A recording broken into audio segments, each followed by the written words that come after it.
Welcome back to the Dota 2 Champions League Season 5 LAN Finals. We are currently playing the second and potential last game of this series. Currently, Empire is one game up, and we will see if Vici can bring it back. And I would say, without any further ado, we actually dive directly into the picks and bans as the draft already started. Sounds good. So, Vici Gaming versus Team Empire, game number 2. We probably had the most exciting game, simply because it was such an upset that Team Empire provided such a dominating show over Vici Gaming in game number 1, and we have still potentially 2 more games to get through, Blitz. Yeah, I mean, Team Empire just runs a shit. Like, just like they really do. Yeah, they just really do. They're completely okay with getting into this hectic fight. They're okay with going for trades, but something I really want to point out that I was really impressed about Team Empire is that oftentimes when people make the joke is like, oh, you're just going YOLO and stuff like that. But this was completely controlled aggression. Like, there was 1 or 2 moves like that Beastmaster walking by in the tier 1 to roar the Enigma that I was like, all right, that was a little bit questionable. Yeah. That one was like, no one was near him at all. It was like, all right, that wasn't going to pay off. But aside from that, it felt like Empire just made the necessary rotations. And yeah, Yoki went crazy. And Resolution also got a ton of kills. But if you want to talk about an MVP, Always Wanna Fly went ham. He destroyed this game. First he goes mid, disrupts the storm, messes up Super's laning phase, and he probably has a pretty good internal timer in his head for how things are supposed to go storm. But when a Shadow Demon comes at you, you've got no clue what to do. It kind of throws you off. And then at bottom, remember? He had like 8 rotations in a row that just destroyed How. Oh, yeah. I mean, that combination, Shadow Demon into the Axe, it's so tough to deal with, right? You get disrupted directly into a call, so you either rage immediately outside of the disruption, and then you're caught in the disable. Sure, you're magic immune, but you're still hitting the axe, and you're still doing physical damage to yourself via proccing that spin, or you wait it out and then try and use it after the call is done, but you potentially could have already taken, too much magic damage and may lose your life. It was a combination that, like, Axe, I thought it was going to be Beastmaster off lane. And so for me, it was like, okay, Beastmaster can do something. Yeah, he'll be able to get a decent amount. But when they picked up the Axe, it was just like, oh, that's a go-to hero that shuts down the Lifestealer and challenges the Lion at the same time. So, but let's get into our first, or rather second game. The first pickup from Vici Gaming. Team Empire gotta have a plan here, right? Because they give away the Undying, who I would say, and I would say many other people would agree with me, probably the strongest hero in this current patch. I think just based off of the first week and a half, 2 weeks that we've seen of this patch, it seems like he is by far the most dominant hero. Yeah, he's definitely one of those heroes that excels at pretty much everything. Team fights, the laning phase in general for him is really strong. The roaming game for him is super strong as well. And I think that he's one of those heroes that surprises you at all times because you think to yourself, okay, we're getting into a good fight, right? Like, we got this. And then Undying decays you, and you don't really realize how much strength he just stole and how much damage that did. And then you're like, okay, we're still okay. And then there's 10 zombies swarming around you, and, it feels like The Walking Dead, and now you're caught. And so I think it's one of those heroes that teams don't really have the best answer for just because it's one of those do-it-all heroes. Mm-hmm. So Team Empire kind of need their Rick to be able to save them from all these zombies. Queen of Pain, Beastmaster. Oh, Beastmaster's a pretty manly-looking hero. I could see him kind of cosplaying that role. But is this worth giving away the Undying, right? The Queen of Pain, for sure, another one of those dominant heroes of the current meta. Very strong mid. We're also seeing like potential like dual lanes with Queen of Pain in the off lane in situations like that. We also used to see safe lane Queen of Pains occasionally picked up when you have either a bad matchup or you just really want an Orchid. So the versatility among that hero certainly provides a lot of extra strength picking it up early in the draft. The Beastmaster, obviously just a comfort hero for Team Empire. I mean, he was already a strong hero, was seeing a lot of play ever since he got these several buffs in the last couple of patches, but particularly the last one. And combined with the Queen of Pain, they have a significant amount of single target focus nuke damage. Yeah, I think that the Queen of Pain is a hero that Empire obviously really favors, and the Beastmaster worked wonders last game, right?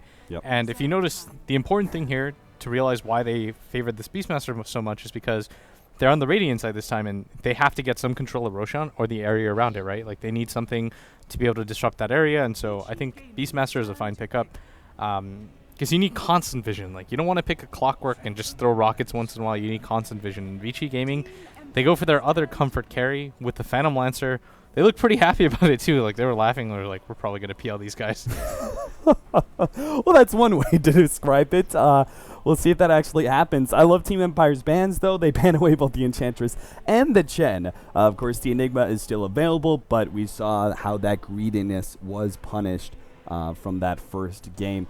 Team Empire going to go for the Bane. Why do you think they pick up the Bane here? Before the Phantom Lancer was picked up, you just saw Undying and Rubik. Do you think they... This is a lot of single-target focus is what I'm getting at. And I don't think Undying or Rubik really promote going for a whole lot of single target necessarily. I think it's less about the single target and mostly just the fact that Queen of Pain is a good hero and Beastmaster is good on Radiant so that you can scout the Roshan area. And I think the Bane is just a good response to a hero like Undying, because in team fights, what does this hero do? It's incredibly chaotic.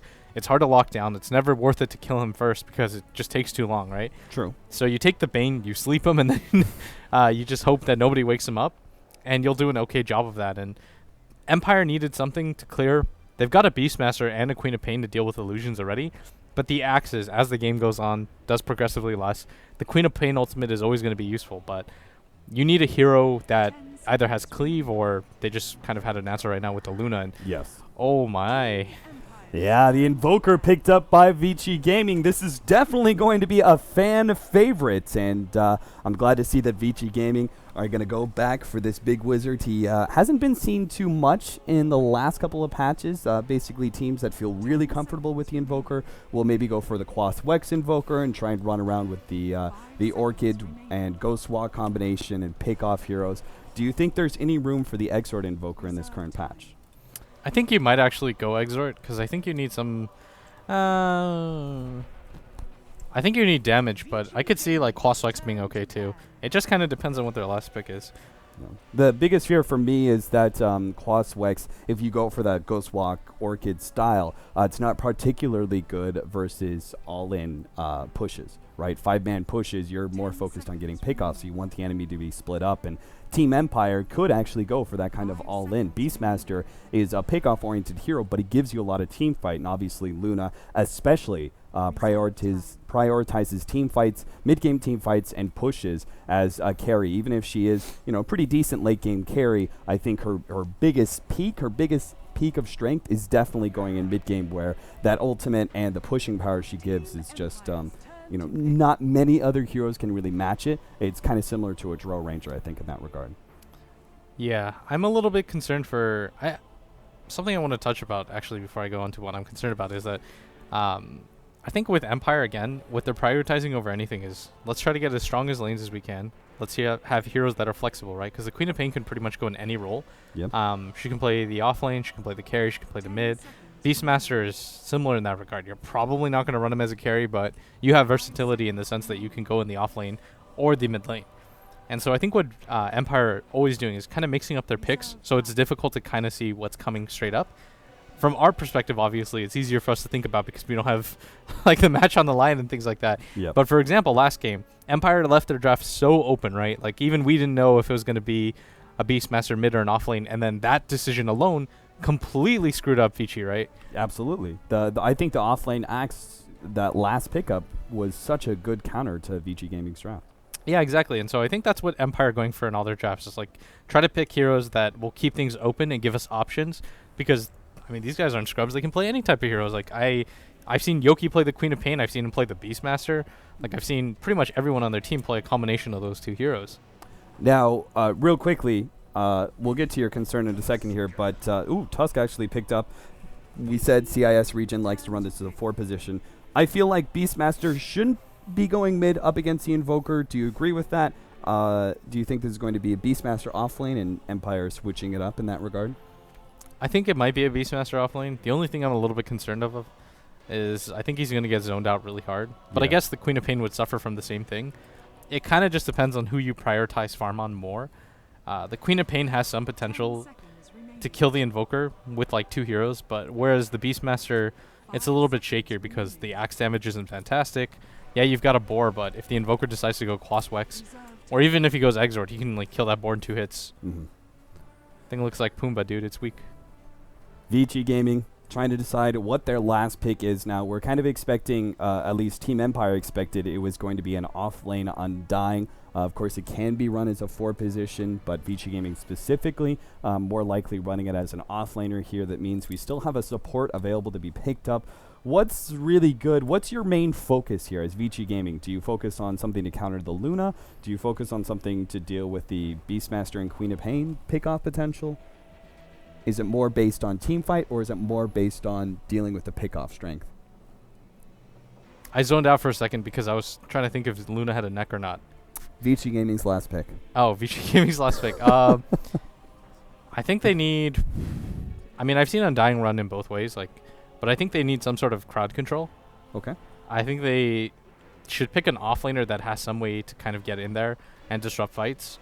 Clockwork's okay, but he's not ideal. I got to think about it. It's actually easier for me to see if I just look at the heroes, and hopefully I have some time. Well, we had Team Empire. They actually took away the Witch Doctor, still expecting the offlane Undying, while Vici Gaming, they actually banned away. Well, if they take a Earthshaker. support, they need something like Venge would be okay. You need something to deal, yeah, because it's got a decent amount of CM? single target focus. Okay, it's Sand King. Nah.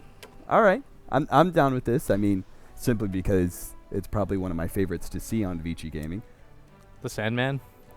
Yep. The FY Sandman? So I actually want to focus on the, we see Vici Gaming, probably defensive tri-lane with a focus on Sand King, picking up a faster Blink Dagger on FY. Mid, super. But I want to actually look at Empire's lineup and talk about this Tusk. Why do you think they picked up the 4-position Tusk? Because I don't feel like they have that many opportunities to really do a whole lot of roaming. I don't think Bane provides that much potential, do you? Well, I think this kind of answers it. It looks like they kind of want to go aggressive tri-lane because, again, they realize that Vici have weak lanes. Like, this seems to be kind of almost arrogant by Vici. They're like, okay, we'll just go for this Sand King, Rubik, PL, which isn't the best at contesting things. Whereas, Empire have the damage with the Lunar Blessing on top of the fact that Bane is one of the better setup heroes in the game. And you're going up against this hero like Sand King who, like Enigma, wants to just farm, right? Like, you don't want to get into early engagements with Sand King because at level 3 you want 2 levels of the Sandstorm so you can clear stacks. Certainly. I mean, level 1 Burrow Strike is pretty poor. You really want to be able to get your 9-minute Blink Dagger with level 7, Sand King. That's the ideal. So having that slowed down by pesky things like dealing with an aggro tri-lane or something like that is just something that kind of annoys the Sand King and keeps him from being able to be a 15-minute on kind of mid-game dominator. Yeah. Vici Gaming are going to go for a fight here over this top bounty rune. At the same time, Queen of Pain is going to be our solo bottom for now. And he may be able to pick up the bounty rune at bottom. Looks like Vici Gaming established their dominance, will be picking it up. Super grabs that bounty rune, and Yoki, seeing that, is actually going to rotate to the bottom bounty rune. Should be able to get there in time ahead of the Undying. Now this matchup, we've kind of seen it before. I'm not sure if you agreed with Hani. It was the Puck versus the Undying 1 versus 1 matchup. Very similar storyline here in that you already have a very squishy intelligence hero that is made even more susceptible by the decay, and then also the Soul Rip doing such an amazing amount of damage. Do you think Queen of Pain should win out on this matchup? I don't play this matchup enough, and so I don't want to kind of say something and be wrong about it, but I think Yoki, once he gets Dagger, should be okay because right now he's getting zoned out by the right clicks, but once he has Dagger, he can pretty much slow Ice, and trade efficiently. Right. Like, a good way to do it as a range hero is you have to kind of predict when he's going to back off and then get the right clicks in then. But when he's got 10 more move speed than you and he's running at you like a freight truck, it's a little bit harder. So I think he needs to pick up a level 2, which he's got, throw the Dagger out, and then just right-click Ice, and keep him off your back. And it seems to already be successful. Meanwhile, at our top lane, we've got the aggro tri-lane. Always want to fly, continuing to zone out both Hao and Fenrir. Take a quick look back at bottom where Ice, man, he's such an aggressive style player in the first place, and he doesn't care about that Dagger. I just keep seeing him running at the Queen of Pain. I'm really interested to see. I feel like level 3 is going to be the biggest point in time where this is going to be determined. How? Top lane, he's going to pop the Doppelganger here. Always want to fly. He just has Brain Sap. Thought maybe he would go for the Nightmare and they might try and re-engage onto Hao by surrounding him, but he went for the Brain Sap, went for the nuke instead. Yeah, and at bottom, Yoki finally starting to do what I said. He's got 2 levels of the Dagger now, and it's been a little bit difficult, and Ice actually soul rips himself and unable to get aggressive now, and I think this is the strength of the Queen of Pain as a first 2 pickup, is that it just gives you so many options in the lane. Queen of Pain doesn't really lose to anybody in a straight-up lane. Like, Puck I can see because Puck inherently doesn't do the best harass against an Undying, because he can just turn and right-click you, right? Like, you're not really that afraid. But against a Queen of Pain who daggers you and he slows you down, it's a different story entirely. Right. So the Queen of Pain definitely showing a lot more dominance. Now, Ice does pick up an Invis rune and uses it just to pick up a deny and a little bit of decay. Nothing major out of that top lane. Snowball right through two of them. Fenrir is going to be potentially a first blood. Another right click. Aloha Dance claims it. Now Silent does drop quite low. FY though with just one burrow strike. Couldn't do enough damage. And now he's on the run. Potentially going to go down. Aloha Dance still needs another 5 seconds for that snowball. So instead they just do some damage to Hao.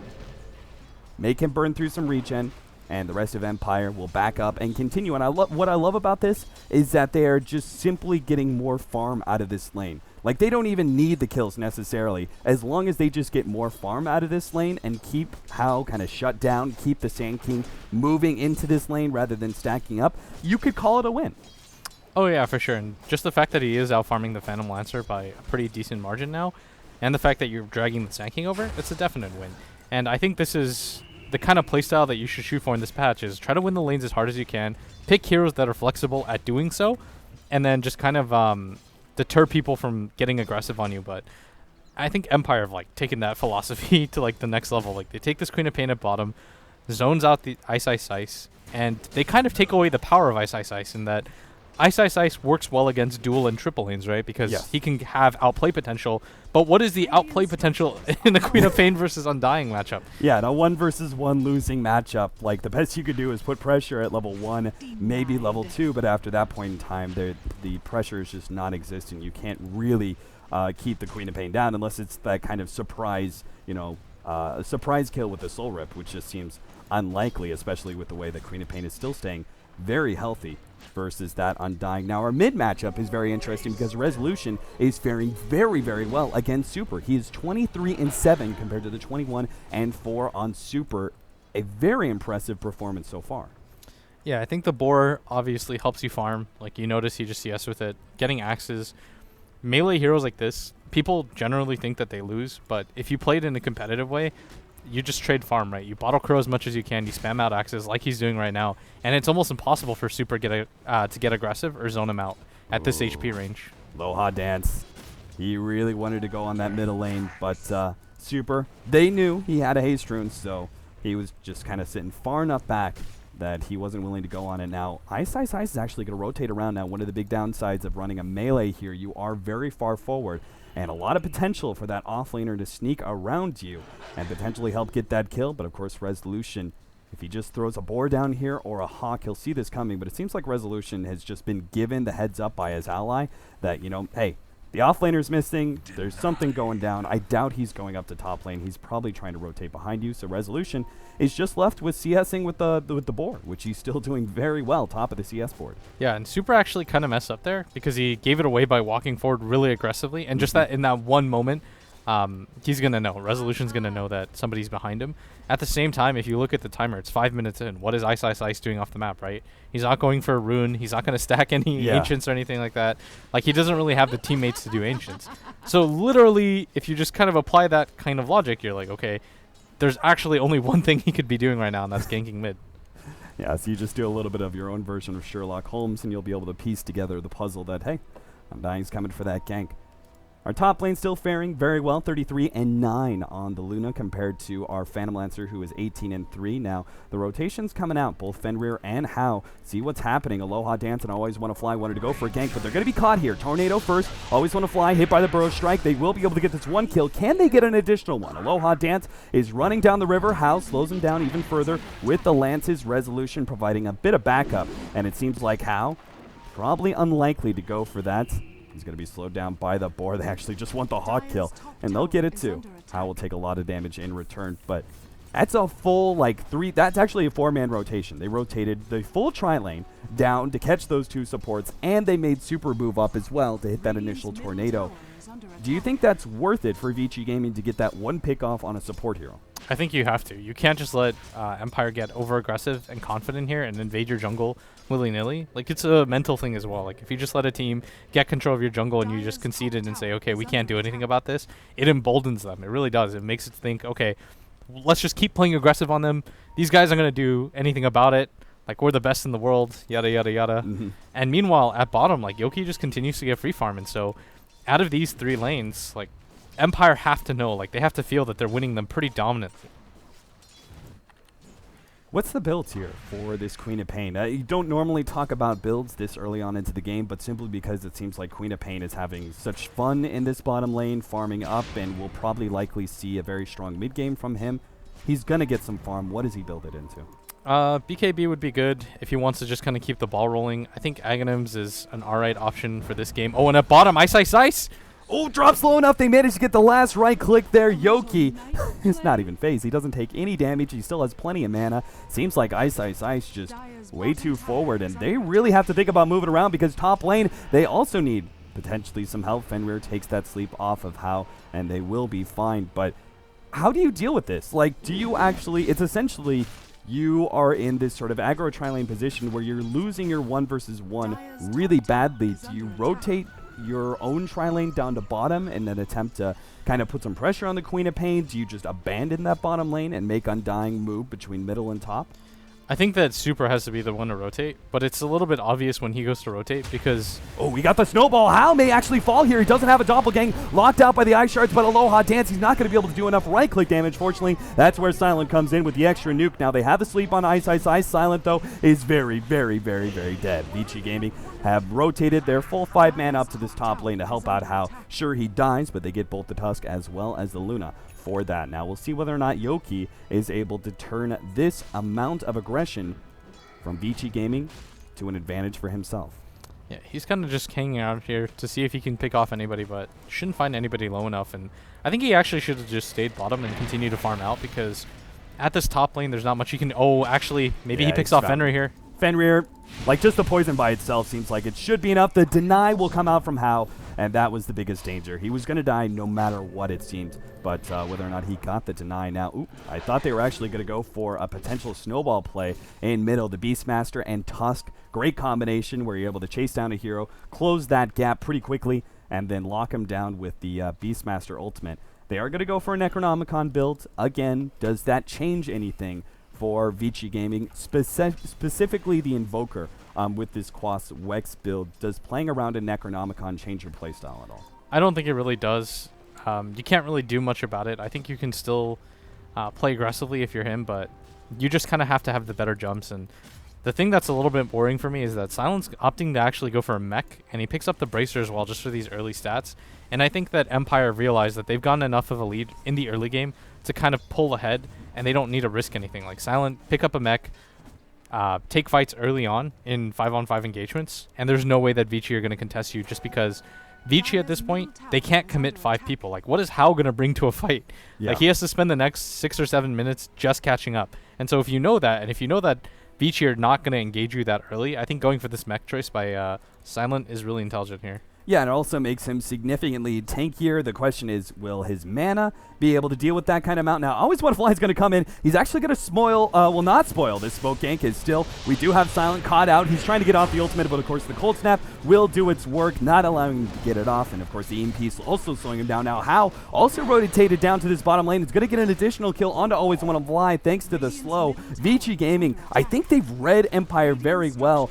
Despite the fact that Empire were ahead, they know that Empire is still willing to group up. So Vici Gaming are just basically attacking with overwhelming odds, right? They're just running 3 or 4 heroes into Empire right away, saying, hey, we're going to bring more odds now. And Ice Ice Ice is going to get wiped out here pretty quickly, but Yoki is still caught, will be blown up by the EMP. Aloha Dance now going to be slowed down as well, just has enough for a snowball, which may delay his death, but it looks like he's going to fall no matter what. He's got the urn taken down on him, but Resolution, unless he does something big here, they get the stun onto Super, maybe they could get the turnaround kill, and they do. Invoker falls thanks to Resolution's pickup. Now Silent gets the nuke onto Hao with the slow on the boar as well. Hao is going to go down. He doesn't have a doppelganger. There's no way out of this one.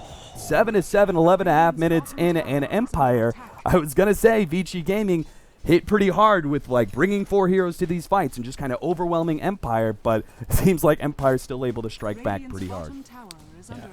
And I mean, right now it's just the fact that Resolution is hitting some pretty good timings of how long it's also based on the fact that how long Silent was able to live there, right? Like, they've had plenty of time to come in and rotate, and Always Wanna Fly was such a low level that he was able to, like, respawn, come back into that fight, and make a contribution as well. And so, Vici, I think, are getting a little bit too antsy and over-aggressive because of their poor laning phase. And, I mean, Hao had to rotate for that as well, and he was able to provide some lances, and it helps, but at the same time, he still continues not to get a lot of farm. And he dies for that engagement as well. So, things don't go the best for him. But at the same time, it's okay for Vici because they need to do something to stop the bleeding. Like, you can't just have Empire constantly rotate on you and you live in a state of fear, right? Like, you have to get aggressive at some point in the game. So basically, I think what you're saying, it comes down to that Vici game, it's the right response from them to go for that kind of like play at bottom where they move a bunch of heroes down there. They just got to control it a little bit more. If they hadn't fed away so many kills and going for the toss, they would have been good. Yeah, exactly. I think that what they did there was fine, but then going after that point was just a little bit too risky. Yeah. You have to assume at that point, like once you're diving past the tier 1, a team's going to respond.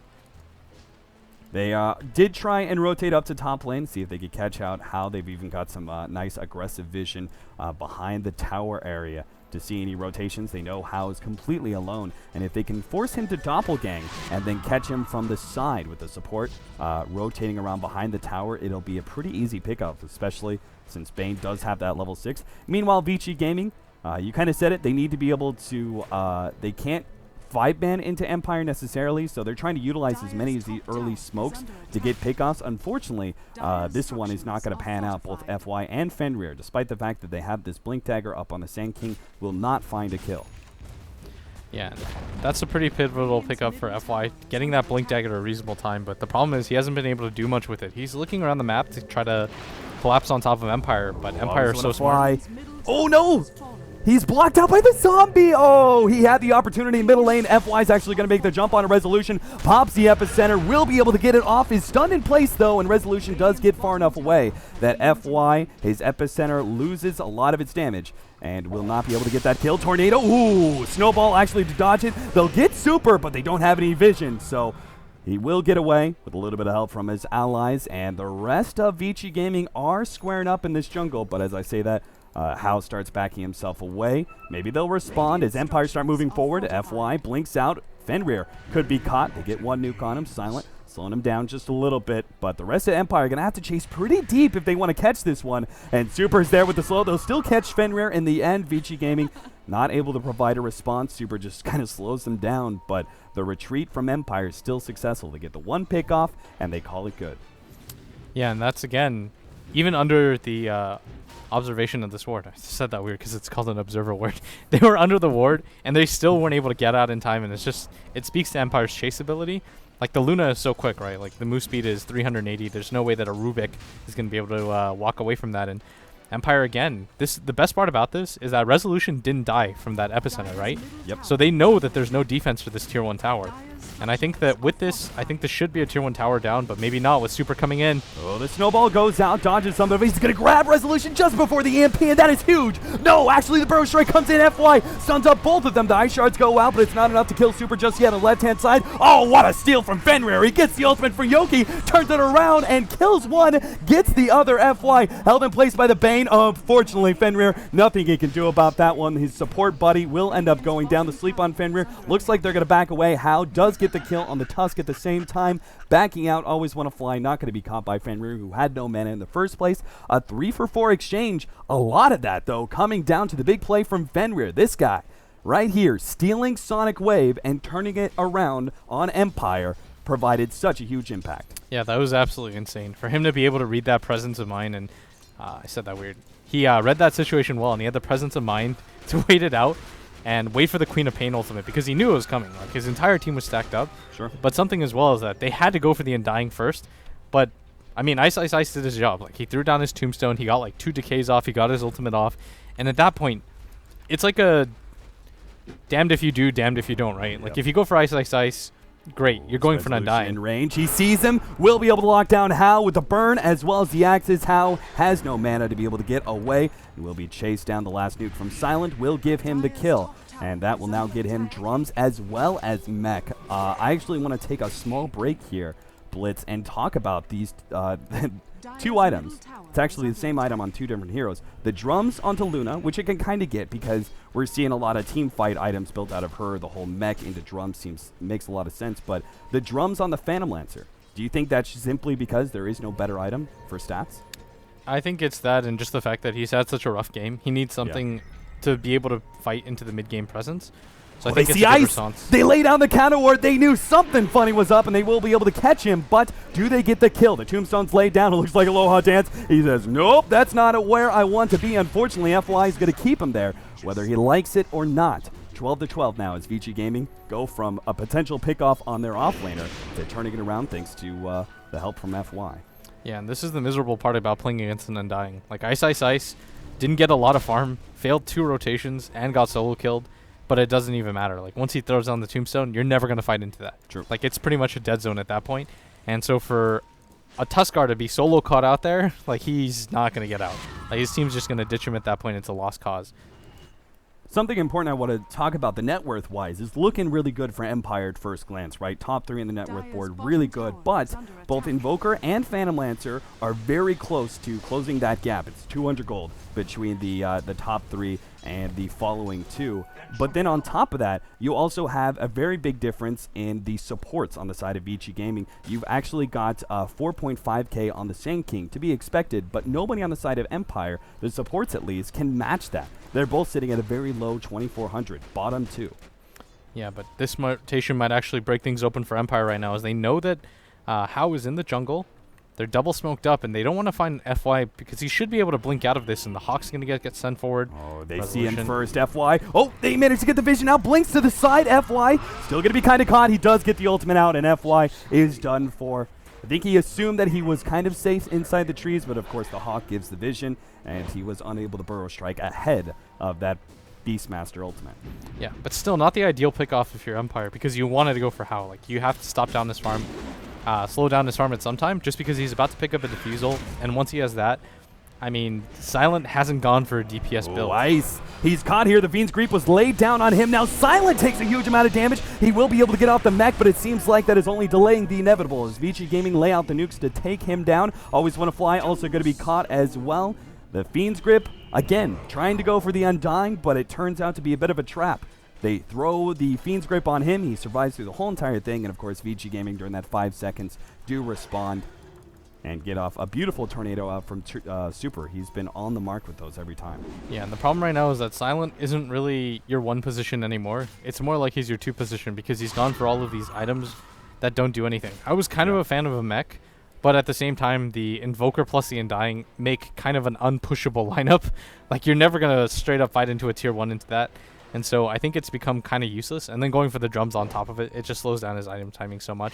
So now when you look, despite the fact that they're on the same net worth, carry versus carry, Luna versus Phantom Lancer, it just seems like, and in reality it is actually that way, that Phantom Lancer is very much farther ahead of Luna when it comes to carry potential. He's about to pick up his Diffusal Blade, which obviously changes a lot for him, while the Luna still doesn't have that first damage item. You've got some survivability, but you don't have any sort of noticeable transition going to that full carry status. Yeah, and it just feels like it takes too long for Empire's heroes to be able to kill Vichi's heroes, and they've 4-man smoked over here, and well, if they get a good enough catch here, they've got the Luna ultimate. Super is going to be the first one. Hey, smoke pop. Oh, the tornado, but the snowball comes through. They pop the ultimate out from Silent. Ice gets off the tombstone, though. They're trying to focus down, and they will get Super. Meanwhile, the Fiend's Grip on Fenrir. They'll get 2. Ice will make it a 3rd. FY, the only hope to get out of this one, but he is locked down by the urn and the damage coming in. He's not going to be able to get out. Hao is still dishing out a good amount of damage on Always Want to Fly, but the snowball will save him, redirecting the damage onto that runner. And Hao will be the last to fall. A complete wipe there as VG Gaming only pick up the Beastmaster. An excellent smoke gank there from Empire. Yeah, and you notice what they do. They make sure that something is on top of the Sand King at all times so they don't get too over-aggressive, ignore him, and then FY comes in with a big epicenter. True. You haven't seen that this entire game. Like, he hasn't had any opportunities to open up with it, and it's just Yoki blinking in super aggressively and knowing that his team is going to back him up there. And this time, they lock down Fenrir. They're like, we are not going to let you steal Sonic Wave. Nope. That absolutely wrecked us in that last fight. Just get him out of the way. It doesn't matter if you blow a Fiend's Grip. It's just a numbers game for Empire at this point. All right, so that means that Luna can start building towards that BKB, which is obviously so essential versus a Diffusal, as well as all of the damage coming out from the Invoker. And then a big plus for Yoki. We saw how aggressively he blinked in. Now he doesn't even have to worry so much about ally backup because he's got the Aegis in his hand, so he can just kind of YOLO in with that Orchid and go for the pickoff. And if he dies, well, he's got that extra life. Resolution almost died in the top lane. Looks like Tusk came in to help him out. Super is going now for that aggressive single target pickoff with the Orchid and Ghost walking around. This is a classic Quaswex Invoker play. Yeah, and he's doing a good job of at least putting pressure on the Beastmaster to not be able to solo push that lane out, but the fights, I mean, Empire, Silent's going to go for this BKB, and so he's got 3 items that don't really contribute damage to him, and he's going to be a little bit reliant on his ultimate. I think this is where Vici still have a relative opening because their Phantom Lancer is still gearing up entirely towards like the mid/late game, right? Like once he gets his Diffusal Blade, that's an item he can use later on. The drums are always okay on him, so I think with this type of setup, he's okay with how the speed of the game is going. Like obviously you're down 3 kills and you gave up a Roshan, but you've still got a Phantom Lancer that's building a little bit more towards the late game than a Luna is. Yeah, especially since like just to build on that, the BKB pickup on Luna, that's supposed to kind of ensure that you have you're not instantly bursting down these team fights, right? That you survive long enough to get the full duration of your ultimate. Well, that ultimate really isn't that useful if Hao has a lot of Phantom Lancer illusions out there. It's obviously going to be heavily mitigated. So it seems that, you know, on top of a lack of physical damage, the ultimate's not going to do much. Ice. Ooh, almost dropping there. The Tornado is not going to catch Yoki as he runs very deep down. The Courier's trying to scout him out. Yoki will run in, do some more damage to Ice, and blinks himself to the side, where he's got the help of the Bane. Vici Gaming group up as 4 to defend Ice, and they will do so successfully, but don't manage to get a counter kill, and that obviously creates a lot of space for the top lane, which is being farmed up by the Beastmaster. Obviously, we'd rather see Silent getting a lot of free farm out, but it's still something. Yeah. It's just, in both games, you've seen back and forth kills, like it's 18 to 15 in 23 minutes, and I think it just reflects how close these teams are. And in the second game, it feels like Vici have kind of kicked it up a notch. Their draft looks a lot more solid, but it just feels like Empire are kind of outmaneuvering them by a little bit. Man, that Hawk is just setting up so much for Empire. They see everything that's going on here for Vici Gaming. They're just trying to figure out what's the best way to initiate. Looks like they tried to go for FY. FY will find the space to blink out and will survive. Now, Hal's going to turn around. Always want to fly a bit too far forward. The Snowball will save him. They're going to go straight for Fenrir, but a Burrow Strike will hold both of them in. The supports behind enemy lines will end up going down. Now they're trying to focus on the Tombstone, but realize it's too late. Who cares if we kill the Tombstone? Vici Gaming are a hungry beast looking for more. They're trying to catch up the resolution. At the same time, want to go for Yoki. The split there from Empire seems to be very successful. They keep all their cores alive. But it did cost them, obviously, their 2 supports plus the BKB charge out from the Luna. They definitely should have ran at that point. There was no way that they were going to win that fight. Snowballing in, yeah, it kind of saves your Bane for like half a second, but then you realize your 2 support heroes behind enemy lines, and the rest of your team is dealing with the Tombstone. There's almost no chance at that point of fighting, and I think they have to be a little bit more careful, and it looks like they're actually going for this rotation on Super and middle. Super's going to be Orchided up. He turns around the Orchid onto Yoki to prevent any further burst damage. Burrow Strike onto 2. Now, FY still spotted out, but the Tornado to intercept. Good cover back and forth, but it seems FY still going to be caught. Resolution does end up going no to sleep. He saves it for the time being. The Lance will end up getting to kill the Tombstone. Right in front, though, now going to be able to chase down Aloha Dance, delays his death with a Snowball. Yoki managed to get the kill on Super, slowed up, back over to the Snowball. He's in right in deep. Underneath that Tombstone, Yoki back and forth, but the FY stun is going to be able to hold in that Queen of Pain. There goes the Aegis. Aloha Dance still being chased away by Hao. Aloha Dance will go down eventually here, especially with the rest of Vici Gaming catching up. So they get the Aegis, they get 2 different pickoffs, and all they lost was Super. Not too bad. If you're Vici Gaming, you're entirely happy with that trade, just because of the fact that you didn't lose Hao. Hao is in the middle of that. Super goes down, yeah, but at the same time, you take down Resolution, who's not picking up a lot of levels, and as the game progresses, again, Silent is going to get a little bit less effective, and at bottom lane... Yeah, he's going to be forced into a BKB potentially here. Looks like the mech was good enough. Hao doesn't want to dive in too deep, but you can just, I mean, just that 1v1, it's not a great example, but you can just feel that the Phantom Lancer is a much higher impact in these fights more consistently, right? If they manage to get like a really good play where they see what's coming from Vici Gaming and they lead with the Luna ultimate and, you know, pop some really important hero or do a bunch of damage to the Phantom Lancer, sure.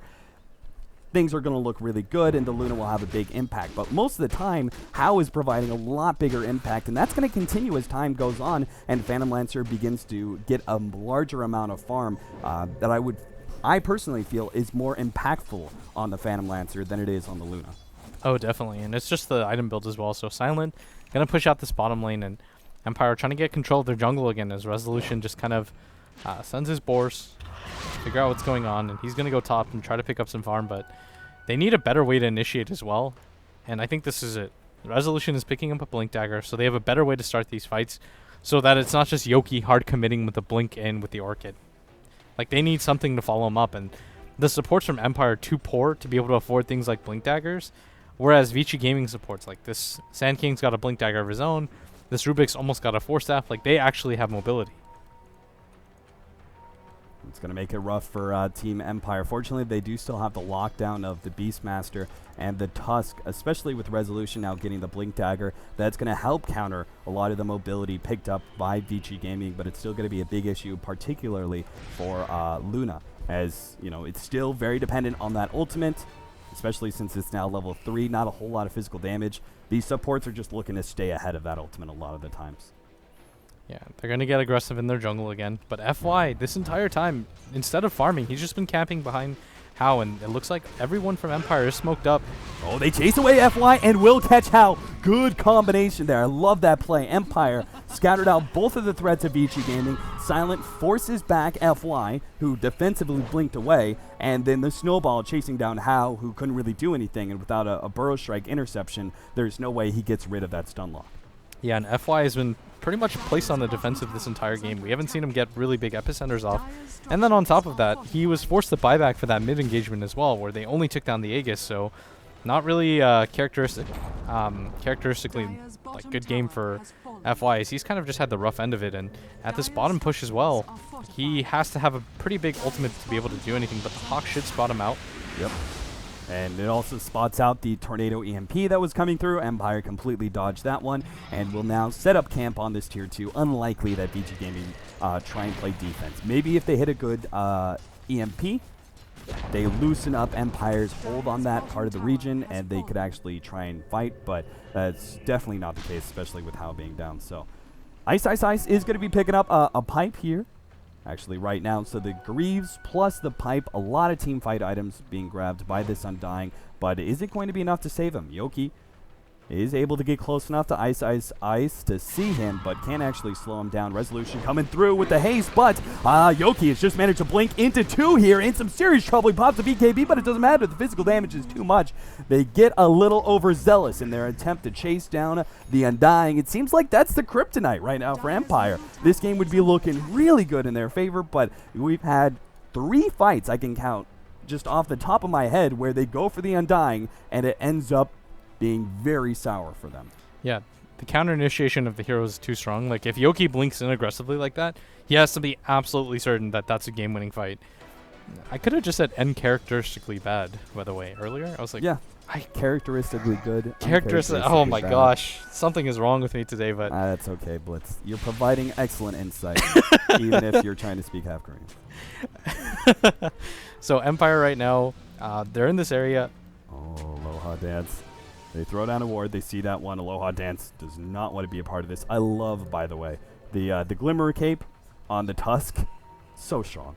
I mean, he's already has so many different escape mechanisms, particularly the Snowball, but the Glimmer Cape just makes things exponentially harder for Vici Gaming to lock down that support. Yeah, and if you notice Vici's lineup as well, I don't think they have a Necrobook 3, right? And they definitely don't. And they also don't have sentries or anything like that, so that Glimmer Cape is going to pay huge dividends, especially against the Sand King. Once you're glimmered up, you've got a ton of magic resistance as well. So heroes like the Beastmaster he doesn't have a BKB quite yet. So you get Glimmer Caped, you'll negate a lot of the damage, and you'll still be able to get your ultimate off. I think the hero synergizes well with it as well. And so FY, they're kind of just slowing down the pace of this game right now, as Vici Gaming just continue to farm out their jungle and kind of wait for Empire to get over-aggressive like they have been. Now, as the game slows down, who do you think that favors? Is it Vici Gaming because they, were behind, not by a massive amount, but they are behind in net worth and experience? Or does it favor Empire, who had this Luna, who's a pretty good late game carry? I just feel it doesn't match a Phantom Lancer. If FY had more farm, I would say that Vici pretty much secured this win for themselves, just because he can do so much. But he's only got a Blink Dagger. Like, how often do you see FY at this amount of farm, right? Like, this is pretty rare for him. But the Phantom Lancer, they don't really have the best answers for him, again, just because of the Luna building up the way that she did. And Resolution hasn't had as good of a game like he did last time. So 5-man smoke gank right now for Vici. Trying to decide, do they want to go Roshan? Do they want to go for a pick-off first? Obviously, if you can get a really good core pick-off and back up to Roshan, that's the ideal situation out of this smoke. But they're not finding anybody. And I think one of the biggest problems is they don't have a particularly strong Roshan taking lineup, right? The Zombie doesn't do anything. Phantom Lancer is very poor as a carry. And really, it's just the best is Super. Now, Tornado is going to catch Aloha Dance. EMP thrown down. He will be orking it up, unable to do much. Glimmer Cape goes out and will manage to survive, in part thanks to the sleep. Now, always want to fly. Well, he just pays for it deedily. Tries to save his ally's support, but ends up going down alongside him. 2 heroes down. Vici Gaming swarming through, hoping to be able to catch some more cores, and they just might. As Yoki is hiding himself in the corner. He's got a blink ready to go and will not get it off in time. The Burrow Strike catches him, and they get a 3rd kill. Plus, they steal. This is big. Fenrir managed to get the blink. Even more mobility on this support. Yeah, so he's got a blink and a Force Staff for the initiation, and it's going to be hard for Empire to lock him down on top of everybody else that they have to lock down. And you're just kind of seeing the weakness of this Bane plus this Tuskar combination. Uh-oh, Silent forced into a BKB, and FY. That was a very aggressive blink by him. I don't think he actually knew anything. They didn't have any vision there, so he just blinked up and just kind of spooked the Luna, and will manage to back out before he's harmed in any way.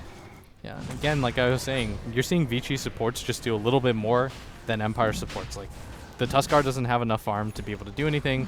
The Bane, he's got a Solar Crest, and he's level 11. You're not going to get away from heroes like Undying, plus the combination of Invoker and the Sand King. Like, there's just too many lockdown abilities for them to be able to do much. And so it really comes down to Empire getting the jump before Vici do. Do you think the Solar Crest was the right item? I can see the line of thought, right? The Luna is having a hard time surviving in these fights. The evasion is big versus the Phantom Lancer and all those illusions. I can see the vein of thought, but do you think mobility would have been better for the Bane in this game? I think he's so poor that it doesn't matter what he goes for at this point. Okay. Like, he just doesn't have enough farm to be able to really contribute at this point. Like, he has to just be a hero that stays in the back, tries to get good opportunities with his Nightmare off, and then you just hope to God that a fight lasts long enough where you can get like 8 brain saps off. And that's your contribution to that fight. And maybe you get a Fiend's Grip. 8 brain saps. I mean, that's going to be a hard one to actually achieve in one team fight, but seems like Empire did exactly that. Vici Gaming are taking control of this game, it seems pretty handedly. As they push down the bottom tier 2, doesn't look like Empire want to fight, so instead they push in the middle tier 2 tower. They're just not doing it nearly as fast as Vici Gaming, who are swarming these buildings with both the Phantom Lancer, his illusions, as well as Super's damage, who not only have the double damage, but also that alacrity to contribute to the fights as well. Now they start going for the tier 3, the tier 2 in the middle lane isn't even down yet. And Empire already have to back up to play defense. Tombstone laid out. No one really wants to fight into this one. They throw the boar forward to try and do damage to the Tombstone, but it's not going to be enough. That's for sure. Aloha Dance, always want to fly. Actually caught. Telekinesis blown up nice and quick. Undying Soul Rip, more than enough damage. Seems like how? Well, he put himself pretty far forward there, but no response. As they do manage to get out, now focusing down that melee racks, and it seems like Yoki, well, it clears through a lot of it, but the pipe comes out at the same time, giving them even more tankiness. The snowball rolls right through. Yoki gets a not really nice screen, but at the same time, Resolution, he couldn't lock him down. He got orchided up. Super's going to be able to stay up in this fight. Now Silent in the middle of everything pops the ultimate. There's so many units around. Can he actually get some real damage on anybody? How is on top of him still? Will be able to get that kill on Silent. Doesn't fall. They'll get the laner racks, and it seems like Empire, they don't have buybacks. This could even not be the game, but such a crippling loss there for Empire that they may just give up right away. Yeah, things just get worse if you're Empire because, again, you haven't built for the late game. Yoki is kind of your best damage dealer at this point. Oh no, another pick off Resolution. They back up and then reinsert Resolution, slow down, orchided up, and the Phantom Lancer illusion will be able to chase him down. Always want to fly, also going to be caught. Telekinesis gets him. The only survivor being the Queen of Pain. Again, Empire only really still in this because they have their tier 2 towers up. Vici Gaming can't really do anything with these pickoffs. Yeah, and I think that both of Empire's supports, it wasn't the best game for Tusk. and a Bane, just because they've been kind of put into this defensive position that Aloha Dance is trying to use the snowball to save his teammates, but what ends up happening is he just snowballs them deeper into enemy lines. They get blown up, and then it becomes a 3v5, and I think a large part of this just comes down to Undying. Like, this is why the hero is favored so much. Right. You can't fight into it. If you initiate on it, he survives for too long, and he almost always gets his tombstone off. Like, there's just too many things that are difficult to fight into him. And how, I mean, he had such a rough start, but he was so persistent with his build, and now he's finally made a force in this game, and he's actually taken over the top net worth chart. He has finally overtaking the Luna by about 200 gold, but you can see overall the big picture team net worth heavily going to the favor of Vici Gaming. They have a severe drop of over 10,000 gold in the last 10 minutes. Now they're holding about a 7,500 gold lead and over a 12,000 experience lead, 37.5 minutes into this game. Now Empire doesn't seem like they have any way to win the mid game, which I believe was kind of their idea from the start, right? They've got some decent Orin Beastmaster, a good like mid-game pushing hero in the Luna. Do you think Empire really have that good of a shot if they manage to push this late and just turtle it out? Do you think they can actually take late game against Vici Gaming? No, I think the Phantom Lancer is just too strong against the heroes that they have right now. Resolution's impact, you're just not feeling it. When the roar is being used to like stop them. Oh, snowball on two. That's a good setup. Super. They're not going to be able to do anything with it though. He's still got that BKB. Burrow strike in. Always Wanna Fly is going to go down as well. Two supports easily cleaned up, and Empire don't really have any response now as Vici Gaming just swarming past the tier 2 into the tier 3. No problem, as House just too big. Yeah, and again, if you're using the roar just to kind of like stop the bleeding, you've probably lost the game with the Beastmaster. Like, you have to kind of use it more to initiate it. Every single time, like, he's been using it in these fights, he kind of stops somebody for half a second, and then the rest of Vici Gaming swarms on top of the other heroes. And right now, Silent isn't doing enough damage. He doesn't survive for long enough, even with the BKB. And Ice is built almost entirely defensively. He's got the Guardian Greaves, a Pipe, and a Shiva's Guard. Like, he's built the best utility items for this game. Yeah, and I think that works so well with the Phantom Lancer, who has kind of naturally weak stats. Now, Silent's going to be caught. Good blink in. Telekinesis out from Fenrir. Leading that fight will ensure now another lane of racks goes down. And sure enough, there it is. Empire call it GG. Game number 2 goes to Vici Gaming. Yeah, and FY going to throw out the celebratory ultimate, but it's not going to mean much, as Empire, I really felt like this was their game to win as well. Like, this was a game that they felt like they should have had more opportunities to win than they did. Yeah, I completely agree. Vici Gaming managed to just ride through that kind of rough first 20 minutes. I mean, it was a significant lead. They almost like had a 5,000 gold lead there for Empire by about 25 minutes. It was looking pretty good for them, but eventually this game just got late enough. And I think a lot of that comes down to Luna, whether it was just not getting enough farm or perhaps the item choices. I mean, I was a fan of it, but it didn't seem to work. I think a big thing was she got the mech at the time when you think, okay, well, mech on heroes like Shadowfiend and Luna, you want to push into towers, right? You want to try and pressure and make sure that the enemy aren't getting farm in their jungle, aren't stacking ancients and things like that. But then you saw FY on the Sand King get a Blink Dagger, and Empire stopped any advance whatsoever onto towers. They didn't want to because they knew Blink Epicenter is going to stop them, going to disrupt team fights. And then, as it started to progress, VG picking up item after item. I think the next big item, Super's BKB on the Invoker, he was untouchable. He really was. I mean, if we break it down from the top, looking at the draft first, yeah, I mean, VG, they did do the giggles when they picked PL, and it seemed absolutely justified at the end of that game why they were so happy about that. But also the Undying, as well as the Invoker pick, worked out really, really well for them. Did you guys expect it to go that well for them? No, I think that the laning phase went so far ahead in Empire's favor that I thought it was going to be difficult for them to keep up. But at the same time, they kind of picked the style that Empire did. I can't remember. It was like game 2 against Burden where... Or no, it was game 1 against Burden where there was like, okay, well, we'll just let you come into us. And if you try to get into an aggressive position, then we'll just counter-initiate. And Empire didn't really have a fallback plan because they went with that Luna getting the mech first. That's really sort of all-in pushish. Like, you're not just going to pick up a mech on Luna, like 2,300 gold investment, and then go farm the jungle, right? Like, you're going to try to get aggressive on the map. Yeah, I mean, so as you mentioned, the laning phase did go in Empire's favor. They did win top lane. They did win bot lane. Like, Quap had a great time down there. Mid was fairly even, I would say. Do you think that the missing mobility on the supports turned the tide for them, or what do you think went so well in VG's favor later on in the game? It felt like the lack of mobility items was bad, but I feel like the general idea from Empire was all wrong, right? The Tusk going up against an Undying, I feel, is a natural like antithesis to the whole entire idea. Like, you're snowballing in, you're going in deep, right? You're chasing down a squishy support hero that's like way back there, and you're hoping to be able to pop them, but then you're going through this tombstone at the same time, and you're saying, allies, come with me, you know, whether they're in the snowball or they're just following it and, you know, using that aggression to clear space and move forward. They're going into this tombstone, so they either have to stop and kill that tombstone, or they just let them go, in which case those two supports are way behind. They have a tombstone to fight back through. You know, it just felt like that was the biggest problem for those supports in my mind. Well, that's the first loss with Tusk Empire have had this year. So they're now 10-1. The streak has been broken, but yeah, once they're in, they're in. I think, you know, Blitz, you're right. They definitely went kind of all in. The two supports, Tusk and Bane. The Bane, I don't think it really fit there with the Tusk play. We've seen them play Venge, Dazzle with that Tusk a lot, just to be that hero that can actually do something on the front lines, whereas Bane, he kind of wants to be sitting on the outskirts, get a Fiend's Grip on one of the mobile heroes, catch someone off guard.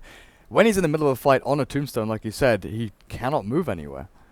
Well, I still have to say, I'm happy it went to a 1-on-1, which means one more game for us, and I'm very, very grateful for that. And this game will be coming up in just a bit. We're going to once more head into a quick commercial break for the team to get some rest, and afterwards we should be right back with a little pre-game discussion, and afterwards heading into the third and final game of the last series here in the D2CL LAN finals in Berlin.